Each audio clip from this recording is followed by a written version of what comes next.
시청자 여러분 안녕하십니까. 이제 3월 5일 새벽 시간입니다. 2시가 다 됐는데요. 지금부터 저녁에 한번 정도 심야 방송을 시작하겠습니다.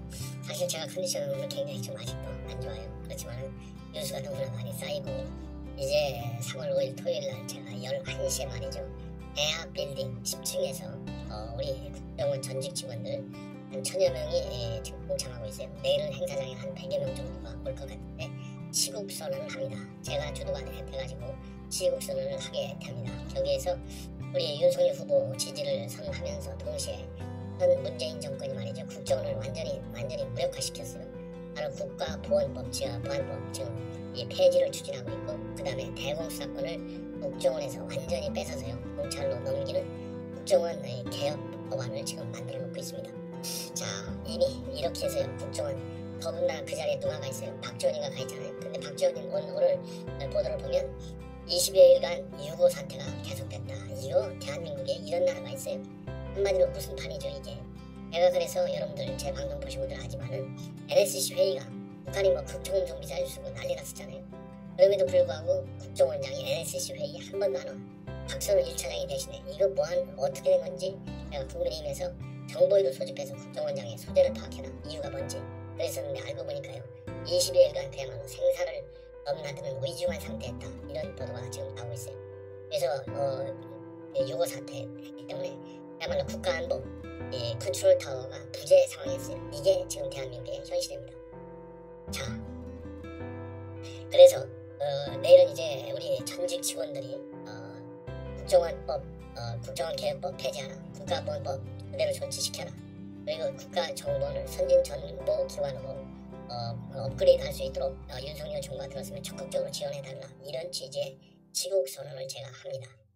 자, 그래서요 이번 내일 행사에는요 전직 원장들 대여섯 분이 동참을 했고, 전직 차장들도 10여 명, 그리고 1급 이상 국정원 간부들이 50여 명이 동의를 한 그야말로 우리 국정원 사상 60년 사상 최대의 시국선언 행사입니다. 그래서 내일 행사에는 우리 국정원 전직 직원들이 오게 돼 있지만은요, 그래도 제 방송을 사랑하시는, 그리고 국가 안보 체계를 염려하시는 우리 시민들께서 자발적으로 오신다면 기꺼이 제가 잘 모시도록 하겠습니다. 대하 빌딩 10층입니다. 내일 아침 11시입니다. 대하 빌딩 여러분들 아시죠? 여의도에 있는 우리 국민의힘 당사 바로 옆에 있는 대하 빌딩입니다. 자, 이렇게 해서요 모두 말씀을 먼저 드리고, 그 다음에 이번 시간에 제가 잠을 자지 않고 컨디션이 아주 안 좋은데 방송을 해드리는 이유 중에 하나는요, 어제 그야말로 최악의 산불 사태가 났어요. 바로 울진에서 화재가 발생을 해가지고요 3척까지 지금 올라가고 있어요. 바람이 아주 강한 북풍이라고 합니다. 풍속이 25m/s, 그러니까 초당 25m 이상의 강풍을 타고 이 3척까지 지금 올라가서 그야말로 초비상 사태이고요. 재난 사태 선포를 한다. 지금 이렇게 밝혔습니다. 그러니까 오늘 밤 10시를 기해서 재난 사태를 선포할 정도로 굉장히 심각한 상황입니다. 그래서 여기에는요 주민 2,525가구에 4,525명이 인근 삼척 인근의 초등학교 이쪽으로 전부 대피해 있고, 그리고 어젯밤 9시 기준으로 하면요 삼척시 주택 43채, 창고 6개, 비닐하우스 4동이 피해를 입었습니다. 그리고 산불 단계 3단계, 그리고 산불 재난 국가위기경보 심각 발령되어 있고요. 헬기가 43대, 소방 인력, 산불 진화대원이 1,900여 명 투입됐습니다. 산불 3단계는요 예상 피해 범위가 100헥타르 이상 약 30만 평, 평균 풍속이 초속 10m 이상일 때 발령이 되는 3단계로 지금 되어 있다. 이렇게 지금 보도가 되고 있습니다. 그리고 행안부, 산림청, 중앙안전대책본부가 모두 지금 가동이 되어 있는. 자, 이번 재난 사태 선포는요 2019년도 4월에 강원도 산불 이후에 3년 만이고 이번이 4번째로 되어 있습니다. 자, 그래서요 지금 이제 삼척시 원덕읍 월천리 마을까지 지금 번져 있는데, 문제는 그 인근에 LNG 생산 기지가 있어서 생산기지 반경 6m까지 지금 번진 상태로 굉장히 위험한 상태에 있다. 그 다음에 또 하나는요 LNG도 LNG지만은 울진군 인근에 한국 수력 원자력 탑택의 수력 원자력 이 관련 기관이 지금 삼척 근처에 있다. 이런 지금 보도까지 나오고 있어요. 자, 그래서 지금 이제 굉장히 심각한 그런 상황인데요. 마침 영주에서 유세를 마친 윤석열 후보가 말이죠. 바로 이 삼척, 그러니까 울진 현장을 먼저 갔습니다. 그래서 울진 산불 피해가 굉장히 심각하다 이렇게 소식을 듣고 일정을 추가해서 울진 산불 현장에 갔어요. 자, 가서 뭐라 그럴까요? 피해를 입은 울진 국민들에게 격려도 부탁하고, 그리고 어젯밤 10시 20분, 어젯밤이니까 뭐 오늘 밤이죠. 울진 국민체육센터에 마련된 이재민 보호소를 긴급 방문을 했습니다. 예. 그래서요, 오늘 이제 산불 지역을 방문한 이후에 지역 주민 여러분, 그리고 사투를 벌이는 소방청과 산림당국, 경찰과 지자체를 비롯한 많은 공직자 여러분의 안전을 기원한다. 한건했던 지역에 조난자가 계신지 확인하고 주변 주거지역 대피에 빠지신 분은 없는지 꼼꼼히 확인해주기 바란다. 긴급 대피로 크게 놀라셨을 주민들께도 깊은 위로 말씀을 드린다. 조속한 진화와 함께 진화 과정에서 인명피해가 발생하지 않기를 진심으로 기원한다. 예, 이러한 입장을 내놨고요. 민주당의 이재명 후보는요, 이런 데서요, 과연 지도자의 자질이 있는지 없는지 차이가 나는 거예요. 날 세워서라도 가야죠, 현장에. 예, 그래서 페북에 입장문만 내놨어요. 뭐라고 내놨느냐, 이거 선대위 상황실장을 맡고 있는 서영교 의원을 통해서 현장을 실시간으로 점검하겠다. 예. 그리고 민당과 선대위 차원에서도 당장 현장에 어려움을 덜고 이재민을 도울 수 있는 방법을 찾겠다. 산불 현장에 인접해 있지만 안전거리에 위치한 당 조직의 보탬이 필요하다. 민당, 강원도당, 경북도당 그리고 소속 지역위원회가 산불 현장 지원에 적극 나서 달라. 이러한 입장만 내놨어요. 그러니까 속된 말로 말해서 말이죠. 우리 윤석열 후보는 유세를 마치자마자 그냥 바로 울진 산불 이재명에게 달려가서 직접 이 피해를 입은 주민들과 스킨십을 하면서 위로의 말씀을 드렸고, 이재명은요 겨우 서영교 의원을 통해서 현장 방문했어요. 이 얘기는 지금 갑자기 생각이 나는데요. 황교익 씨 하고 먹방 촬영했잖아요. 경상도에 가서. 어디서? 경상도에 가서 먹방 촬영했어요. 예. 냉동 뭐라 그럴까요? 이 보관 창고에서 화재가 났는데, 그래서 그때도 말이 많았잖아요. 근데 이번에도 달려갈 생각 하나고요. 그냥 뭐 지금 유세가 좀 중요하니까 그래도 이해가 안 가죠. 예. 이게 이재명의 실체입니다. 산불 지금 여기가 뭐 어마어마한 지금요 이 면적이에요. 3,300헥타르입니다. 어마어마해요. 10년 내 피해 규모가요. 10년 내 퇴재치의 6억 8천. 이런 지금 보도까지 나오고 있어요. 그리고 조금 전에 말씀을 드린 대로 이 강풍 때문에 최초 발화 지점에서 직선거리로 10km 떨어져 있는 한국수력원자력 한울원자력 본부 쪽으로 지금 이 산불이 지금 번지고 있다. 그래서 한울원전 울타리까지 날아들어서 이 진화대가 지금 불을 끄고 있는데 아직 원전 관련 건물에 대한 별다른 피해가 없는 것으로 알려지고 있는데요. 이 산불이 계속 번지면은 한울원전에 어떤 이 정말 불길이 거기까지 갈 가능성도 배제할 수 없어서 상당히 긴장 상태에 빠진 것으로 보입니다. 제발 모든 그야말로 이 과학적인 소방 장비까지 전부 다 동원해서 최대한의 피해를 줄이는 대책을 즉각 강구해야 된다고 보고요. 근데 마침 이 강남 개포동에 있는 구령 마을에서도요. 한 점포에서 시작된 불이 바로 인근 대모산까지 옮겨 붙어서 지금 산불 대응책에 2단계에 진입해 있다. 예. 그래서 지금 현재 지금 한 10시, 11시까지 지금 진화 작업이 계속된 걸로 되어 있고요. 인명피해는 없고 인근 주민 7가구에 총 9명이 대피를 한 상태고 점포 및 주택 5채가 소실된 것으로. 그래서요 5시 14분쯤에 한 점포에서 연기가 보인다라는 신고를 받고 화재 대응 단계 1단계를 발령하고 관할 소방서 인력 전체를 투입을 했는데 강한 바람을 타고 대본산까지 번지자 상황 심각성 때문에 대응 단계를 높인 것으로. 그리고 오세훈 시장도 현장에 가고요.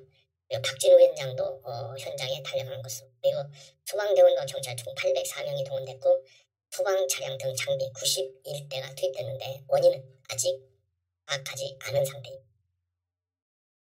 자, 이번에는요 이 여론조사 내용인데요. 제가 어제 심야방송을 통해서 17개 여론조사 중에서 15개가 우세고 하나는 동점이고 하나는 밀린다, 이런 결과를 제가 보도를 했는데 우연히도 말이죠.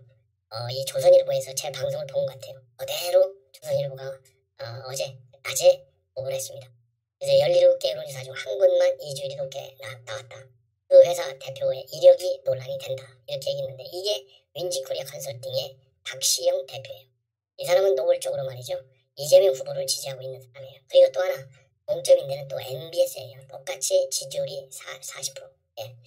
자, 그 뭐 이 윈지코리아 박시영 대표 작년에 박영선 서울시장 선거 때도 노골적으로 민주당이 이긴다. 그래서 선거법 위반 혐의로 기소됐었을 겁니다. 그리고 최근에는요 노골적으로 이재명 후보 지지 발언을 하고 있어요.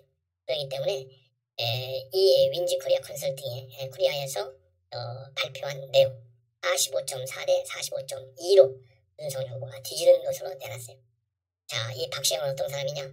참여정부 시절에요. 여론조사 행정관을 지냈고 지냈습니다. 예. 그리고 뭐라 그럴까요? 최근에 페이스북에 말이죠. 2034 남성들 향해서 이제 노여움을 내려놓고 사태를 냉철하게 판단했으면 하네. 윤석열 후보가 대안이라 말할 수 있겠나. 이러면서 이재명 후보 지지율을 올렸다가 그야말로 난리가 나니까 이거를 삭제한 사람입니다. 그러면서요. 평소 이재명 후보 지지 공개 발언한 거하고 여론조사하고는 영향이 하나도 없다. 여론조사는 객관적으로 하는 것이다. 이렇게 얘기하고 있는데 이게 누가 믿겠습니까? 그리고요. 지금 이제 여론 또 대표적인 한국갤럽 이것도 제가 보도를 했는데 이 조선일보에서 또 제 보도를 본 것 같아요. 이거를 또 대서특필하고 있습니다. 뭐냐면요. 조선일보에서 마지막 여론조사를 했어요. 28, 29, 28, 2일까지 쫙 했더니요. 윤석열 후보하고 이재명 후보 1%포인트 차이로 윤석열 후보가 이기는 걸로 돼 있어요. 이게 또 뭔가 수상하다. 제가 말씀을 드렸잖아요. 그런데 여기서 이제 누가 이길 것이냐 예상 득표율을 산출해 냈습니다. 한국갤럽. 그래서 예상 득표율 산출은 어떻게 했느냐. 예상 득표율을 76.7%로 가정하고 부동층의 득표 확률을 추정하고 이들이 찍을 후보를 예측해서 예상 득표율을 산출해 보니까 윤석열 후보의 득표율은 43.4, 이재명은 40.8. 그래서 2.6포인트 높게 윤석열 후보가 이기는 것으로 그렇게 발표를 했습니다. 그런데 이와 관련해서 한국갤럽 측은요. 여론조사의 단순 집계를 실제 선거 득표율과 직접 비교해서는 안 된다. 여론조사에는 투표할 사람과 투표하지 않을 사람의 의견이 섞여 있어서 조사 결과에 기반해 예상 득표율을 산출하려면 부동층 배분과 득표율 가중 처리가 필요하다. 이렇게 얘기를 하고 예상 득표율 수치로는요. 연령별로 보면 20대의 경우에 윤석열은 41%, 그리고 60대는 56%, 70대는 63%고요. 이재명은 40대가 60%, 50대가 49% 이렇게 우세를 보이고 있습니다. 그리고 30대는 이재명 41%, 그리고 윤석열 37%입니다. 그런데 한국갤럽은요. 2017년도하고 2012년도 대선에서 말이죠. 투표일 직전에 발표한 각 후보의 예상 투표율하고 순위가 개표 결과 딱 맞아 떨어졌어요. 자, 그런데 이와 관련해서 한국갤럽 허진재 이사는 대선 투표율 예측치는 야권 단일화 이전에 실시한 조사 결과를 바탕으로 한 분석 자료다. 선거 분위기가 크게 달라졌기 때문에 10%가량으로 추정되는 안 후보 지지표가 어떻게 분산될지 현재로서는 가늠하기 어렵다. 이렇게 입장을 발표했습니다. 자, 이제 김종인 위원장이 이번 판세를 지금 전망하고 있습니다. 그래서 김종인 위원장의 이 발언문, 입장문. 윤석열이 이기면 5%차, 이재명이가 이기면 2%차가 될 것이다. 그리고 단일화는 많이 얘기했기 때문에 심리적 효과는 있을 것이다. 하지만은 안 후보 지지도에서 윤 후보로 빠질 수 있는 건 다 이미 빠져나갔기 때문에 단일화가 된다고 해서 안 후보 지지도 그대로 다 가는 게 아니다. 별 볼일 없다 이겁니다. 역시 김종인 위원장다운 평가를 하는 것 같습니다. 예. 그래서 이건 중앙일보가 단독으로 인터뷰한 내용입니다. 예. 그래서 아직 6일이나 나왔으니 대선 결과는 알 수 없고 없다. 그러면서 윤석열 4~5%, 이재명은 2% 차이로 이길 것이다. 예. 그리고 통합정부라는 개념 자체를 사용한 것은 평가할 만한데 윤석열과 안철수가 말이죠. 합당을 하면 통합정부가 아니라 합당하면서 다당제를 얘기하는 안철수 후보의 말 자체가 모순됐다. 이렇게 얘기를 했어요. 그래서 단일화 문제라든가 여러 가지 현안에 대해서 한마디씩 했는데 짧게 여러분께 말씀드리겠습니다. 우선 후보 단일화를 한다 했으니 최종적으로 이루어진 거다. 안 후보가 안 된다고 했지만 심경의 변화가 온 게 아니겠느냐. 워낙 지지도가 질이 멸렬하게 가니까 그런 게 심리적으로 작동하지 않았겠나. 그렇게 본다. 그리고 누가 되든 통합정부를 하지 않고서 분명한 문제를 해결했고 다만 실천을 어떻게 할 거냐가 중요하다. 실무자들이 합의문에 아름다운 얘기를 다 써놓으면 그냥 말로는 뭘 못하겠나. 진정성은 두고 봐야 하는 거고 과거를 돌이켜보면 대통령에 당선된 사람이 뭘 하느냐에 달린 것이다. 그 사람의 책임, 성실성에 달린 거다. 인테그리티, 즉 정직성이 얼마만큼 있어 약속을 잘 지키고 정직하냐 이거다.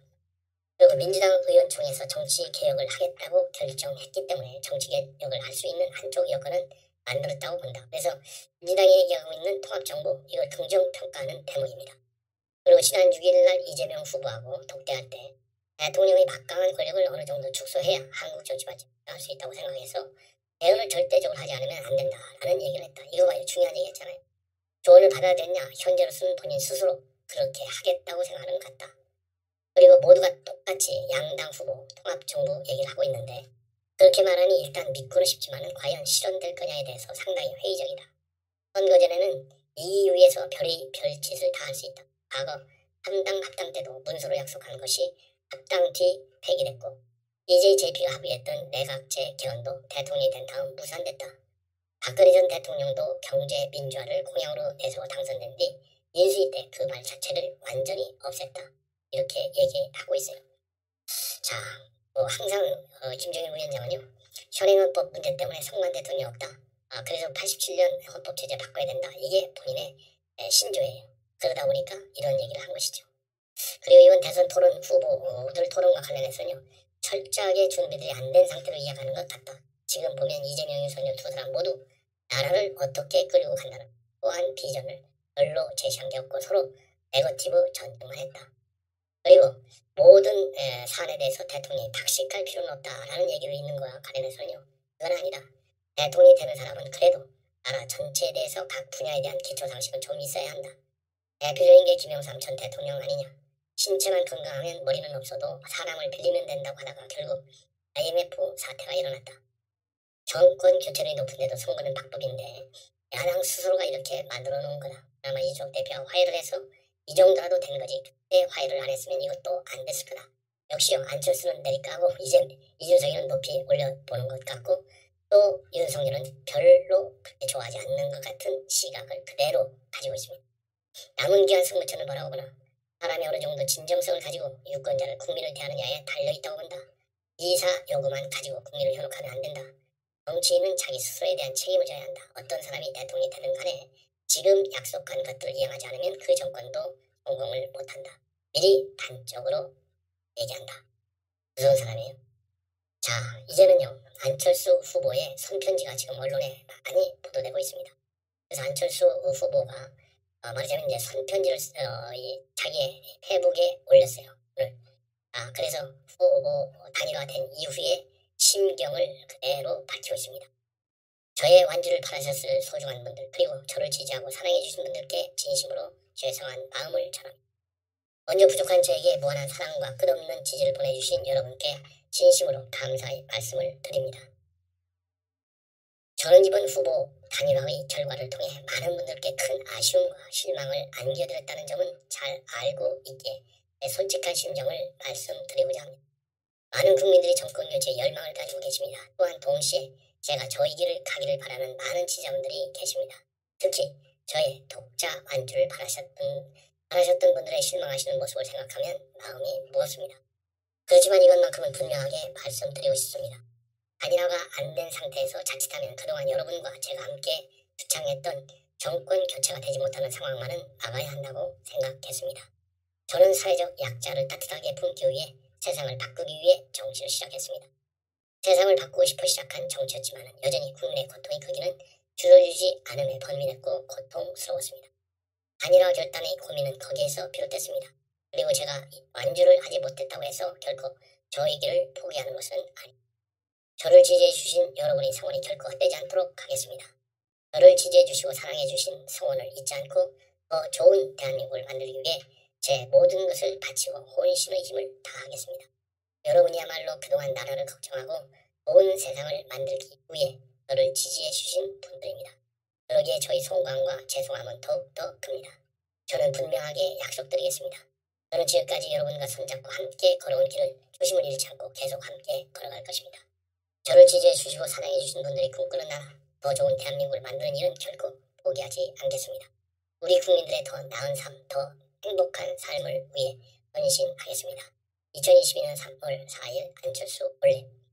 자, 이제 단일화를 통해서요, 정권이 교체되고 그리고 통합정부를 구성해서 안철수 후보의 공약이 반영이 되고, 그러면 안철수 후보 철수로 인해서 서운한 마음이 있겠지만 더 큰 미래 비전을 실현하는 걸 통해서 안철수 후보 지지자들 여러분들께서 만족을 더 크게 느낄 수 있는 날이 반드시 오리라고 믿습니다.